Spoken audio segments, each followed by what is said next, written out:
চলতি বছরের রাজ্যে হতে চলেছে বিধানসভা নির্বাচন। তার আগে একের পর এক আপডেট উঠে আসছে রাজ্য রাজনীতিতে। ইতিমধ্যেই বাবরি মসজিদে ভিত্তিপ্রস্তর স্থাপন ও নতুন দল খুলে চর্চায় রয়েছেন হুমায়ুন কবির। আসন্ন বিধানসভা ভোটে তার দল জনতা উন্নয়ন পার্টিকে নিয়ে তিনি কড়া টক্কর দেবেন বলেই কার্যত দাবি করেছেন। আর এবার নির্বাচনে কোন কোন আসন তিনি জিতবেন তাও জানিয়ে দিলেন তিনি বলেন, আপনারা শুধু অপেক্ষা করুন, বেলডাঙ্গা তৃণমূলকে হারিয়ে আমি জিতব, রেজিনগর আমি তৃণমূলকে হারিয়ে জিতব। কি বলছেন তিনি, শুনে নেব। আপনারা শুধু অপেক্ষা করুন, কালীগঞ্জ আমরা জিতব, তৃণমূলকে হারাবো, বেলডাঙ্গা আমি তৃণমূলকে হারিয়ে আমি জিতবো, রেজিনগর আমি তৃণমূলকে হারিয়ে জিতবো। শুধু তাই না, মুর্শিদাবাদ জেলায় 22 আছে। 17তম বিধানসভার 2রা মে 2021 যেদিন রেজাল্ট হয়েছিল, সেদিন মুর্শিদাবাদে 20টা তৃণমূল পেয়েছিল, 2টো বিজেপি পেয়েছিল। কংগ্রেস শূন্য, সিপিএম শূন্য, আইএসএফ তো শূন্য আছেই, শুধু নওশাদ আছে ওখানে। আমি আপনাকে বলছি দায়িত্ব নিয়ে, আজকের দিনে মুর্শিদাবাদ জেলায় গণনার দিনে দেখে নেবেন, তৃণমূলকে শূন্য করবো, শূন্য করবো, শূন্য। তো বিজেপি শুনলেন তো হুমায়ুন কবিরের বক্তব্য। এখানেই শেষ নয়, তিনি জানান জনতা উন্নয়ন পার্টির তরফ থেকে 182টি আসনে প্রার্থী দেওয়া হবে। আর নির্বাচনে তার দল 100-র বেশি আসনে জিতে আগামী দিনে বাংলার রাজনীতিতে মিরাকল করে দেখাবে বলেও দাবি তার। 100 আসন জিতলে মুখ্যমন্ত্রীর মুখ কে হবেন? সংবাদ মাধ্যমে সেই প্রশ্নের উত্তরে হুমায়ুন বলেন, মুখ্যমন্ত্রীর মুখ আমি হব। কি বলছেন তিনি, শুনবো।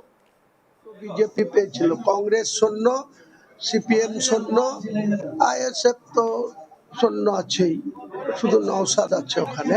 আমি আপনাকে বলছি দায়িত্ব নিয়ে, আজকের দিনে মুর্শিদাবাদ জেলায় গণনার দিনে দেখে নেবেন, তৃণমূলকে শূন্য করবো, শূন্য করবো, শূন্য। দাদা, 2026-এ কি একক লড়বে জেডিইউ নাকি কোনো? দেখুন, আমার 31শে জানুয়ারি পর্যন্ত দরজা ওপেন আছে। সিপিএম এর জন্য ওপেন আছে, কংগ্রেসের জন্য ওপেন আছে, আইএসএফ এর জন্য ওপেন আছে, 3টে দলের জন্য ওপেন আছে। 31শে জানুয়ারির পর 1 ফেব্রুয়ারিতে কে থাকবে সেটা আপনারা ডায়াসে দেখতে পাবেন, না আমি একাই লড়বো সেটাও ডায়াসে দেখতে পাবেন। আমি 31শে জানুয়ারি পর্যন্ত তৃণমূলকে হারানোর জন্য আর বিজেপিকে ক্ষমতায় বসতে না দেওয়ার জন্য আমার রাজনৈতিক দল, সেই মিশনে যদি কেউ আসে ওয়েলকাম, না আসলে আমি হুমায়ুন কবির একাই জনতা উন্নয়ন পার্টির পক্ষ থেকে 182টা আসনে প্রার্থী দেবো একাই, এবং আমি 100 আসনের বেশি আসন জিতে আগামী দিনে বাংলার রাজনীতিতে মিরাকেল করে দেখাবো। 100 আসন যদি জেপি জিতে, সেক্ষেত্রে মুখ্যমন্ত্রীর মুখ হতে পারে। মুখ্যমন্ত্রীর মুখ আমি হব। আমাকে যখন মানুষ ভরসা করে ভোট দিবে, 100 আসন দেবে, আমার পিছনে যারা থাকবে তাকে আমি মুখ্যমন্ত্রী ছাড়বো। বিহারের নীতিশ কুমার কম আসন পেয়েও বিজেপি কিন্তু নীতিশ কুমারকে মুখ্যমন্ত্রী মেনে নিয়েছে। আমি যখন 101 পাবো আর কেউ যদি 99 পায়, তাহলে তাকে আমাকেই মুখ্যমন্ত্রী মেনে নিতে হবে। আমারই ডিমান্ড থাকবে যে আমি রাজ্যপালের কাছে আমি 148-এর সংখ্যা দিয়ে সরকার গড়ার ডিমান্ড করব। তো বিজেপি উল্লেখ্য, এর আগে মমতা ব্যানার্জিকে রেজিনগরে আর অভিষেক ব্যানার্জিকে বেলডাঙ্গায় দাঁড়ানোর চ্যালেঞ্জ ছুড়ে দিয়েছিলেন হুমায়ুন কবির। শুনুন সেই সময় কি বলেছিলেন বাবরি মসজিদের পৃষ্ঠপোষক তথা জনতা উন্নয়ন পার্টির এই শীর্ষ নেতা। হুমায়ুন কবির, আমি জোর গলায় বলছি, ক্ষমতা থাকলে মমতা ব্যানার্জি আপনি আসুন রেজিনগর, আর আপনার ভাইপুকে পাঠান বেলডাঙ্গা। আমি 2টো সিটে কন্টেস্ট করব।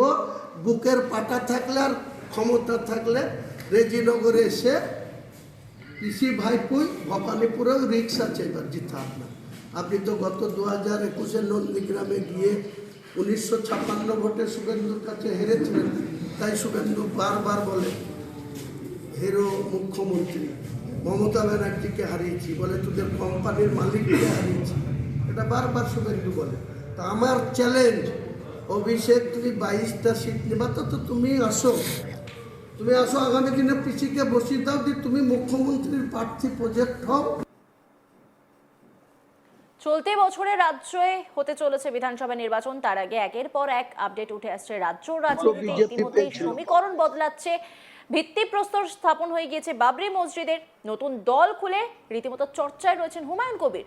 আসন্ন বিধানসভা ভোটে তার দল জনতা উন্নয়ন পার্টিকে নিয়ে তিনি কড়া টক্কর দেবেন বলেই কার্যত দাবি করেছেন। আর এবার নির্বাচনে কোন কোন আসনে তিনি জিতবেন তাও জানিয়ে দিলেন স্পষ্ট করে।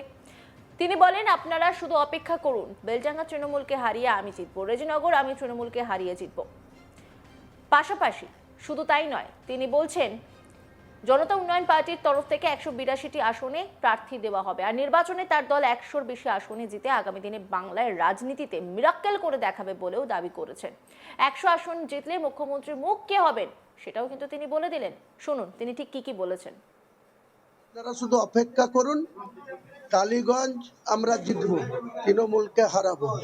বেলডাঙ্গা আমি তৃণমূলকে হারিয়ে আমি জিতবো, রেজিনগর আমি তৃণমূলকে হারিয়ে জিতবো। শুধু তাই না, মুর্শিদাবাদ জেলায় 22 আছে।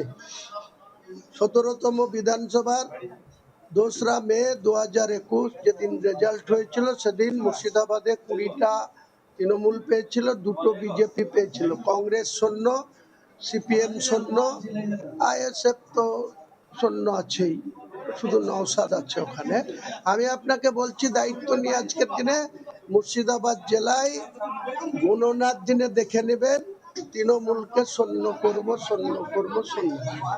তো বিজেপি পেয়েছিল, কংগ্রেস শূন্য, সিপিএম শূন্য, আইএসএফ তো শূন্য আছেই, শুধু নওশাদ আছে ওখানে।